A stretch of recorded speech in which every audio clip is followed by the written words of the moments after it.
Hello， 大家好，我是金令。上期说到，决战3个月后，太子郎的身体已经基本康复了。除了一直陪在他身边的豆子、善意、猪头外，还有早些来过的御史郎，全家出动的羽随天元、炼狱老爸和炼狱弟弟，甚至刀村的那些熊孩子们和引队员也都来看望他。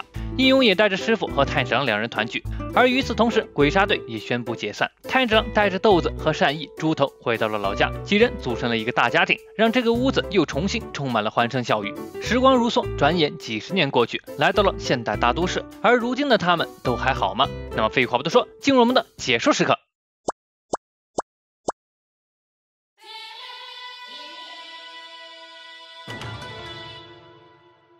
你差不多该起来了吧，不然可要迟到了。这间充满了宿舍感的现代小屋里，长相秀气、黑发紫瞳的是灶门家的长子灶门比方，从他的身上似乎能看到香奈乎的影子。而那躺在床上赖床不起的，则是弟弟灶门探燕，拥有着和太子郎一样的红色短发。另一栋屋子里，一道激动的声音从院子里传来，原来是杂物间里传来的。这位长得和善意几乎一毛一样的少年，名为我妻善照，而他正看得热泪盈眶的是一本曾祖父留下来的小说《善意传》。正看得主角团齐心消灭大 boss 的时候，却被人狠狠地踹了一脚。来人正呵斥他不要再看那扯淡小说了，明明考试就在眼前了，居然还这么心不在焉的。原来这位长相酷似祢豆子的，正是我妻家的长女善照的姐姐我妻灯子。善照正想畅谈书里主角们舍生忘死的英姿，但暴躁的姐姐似乎并不买账，她只能灰溜溜的去上学了。不过话说回来，善照心里也纳闷，听说他们家女孩向来都是温柔体贴型的，怎么到她姐这儿就完全变异了呢？突然间，善照似乎是看了小说有感而发，对姐姐问道：“你相信这世界上存在着轮回转世吗？”我始终坚信，那些为了和平而在和恶鬼们的死斗中牺牲的人们，肯定都已经投胎转世，在现代社会中过上了幸福美满的生活了。不过灯子似乎并没有听进去，转眼就被手机里的新闻给吸引了。原来是日本体操选手羽随天满拿到了冠军，不仅长得超帅，性格也很霸道，吸引了众多女粉丝。而善照似乎更关心另一条新闻，原来是最近大火的植物学家嘴平青叶教授，其发现了一种据说1年只有2-3天，并且只在白天才会盛开的花，名为蓝色彼岸花。这次再次登上头条，却是因为其操作失误，害得彼岸花全部枯死，所以被各界人士狠狠地谴责了一番。看着这么漂亮的美女被众人苛责，善照心生怜悯，但转头却被告知原来是个男人后，嘶吼着要让这混蛋赶紧切腹自尽。两人正前方，一个妇人正推着婴儿车走了过来，正在车里酣睡的是一对可爱的双胞胎。看着他们无忧无虑的样子，想必未来会生活得很幸福吧。姐弟的吵闹声引来了周围人的笑声，只见走过去一对姐妹花，瞬间令善照走不动路了。隔壁女子学院的妹子果然漂亮的不像话。这时灯子看到了不远处的比方，瞬间犯花痴。原来两人似乎都对对方有好感，一见面就腻歪的不行，看得一旁的善照都开始诅咒起来了。几人也是同班同学，便一同赶往学校。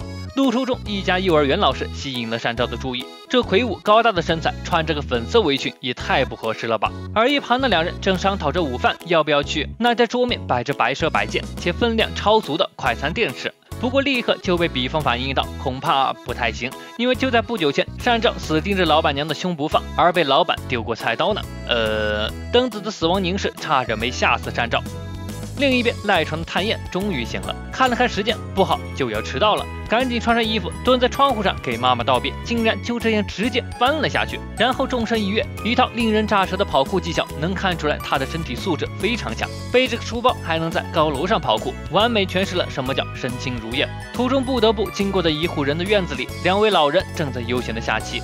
虽然早已经习惯了这小子的行为，但不免还是要臭骂一番。而这时屋外的电视里正播放着一则新闻，原来是刷新了日本最长寿记录的人，大家称呼他为产物富老先生。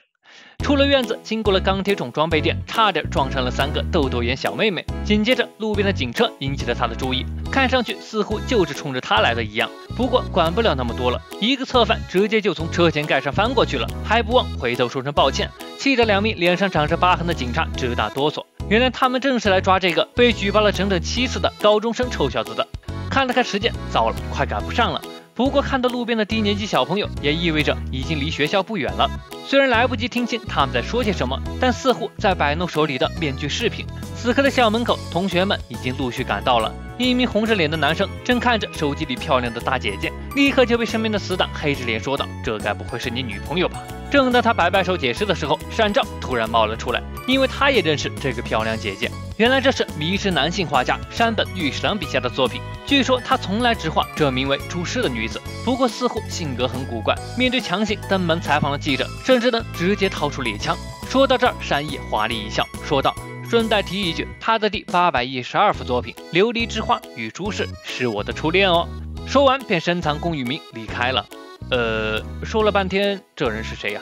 另一边，就快到学校的时候，探燕碰到了和自己一样遭遇的桃寿郎，两人便结伴而行。一向很准时的他，竟然也会迟到，令探燕感到很意外。原来是桃寿郎4点便开始练习剑术，太过投入，忘记了时间。要不是被老爸狠狠地抽了一巴掌，没准这会儿还在练剑呢。两人谈笑间，身后那辆警车终于追了上来。可面对身后的警笛声，两人根本不在意。桃寿郎想劝说探燕加入剑道部，不然就白下了他的运动天赋。但这种会缩短睡眠时间的事情，探燕可不会答应。两人就这样一边聊着，一边高速赶往学校，身后还拖着个警车。正在校门口执勤的主任看到又是这个惯犯，便直接关掉了校门。但这似乎并不能阻止两人，一个华丽的翻腾完美落地，总算是赶到了。而门口的主任可就倒霉了，还得对付那2位怒气冲天的警官。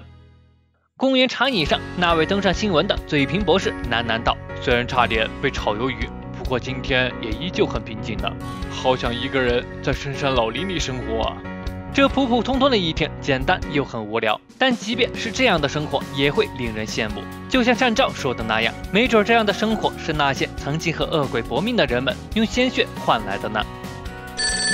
一通警局的电话打来了灶门家，看来是探燕又闯祸了。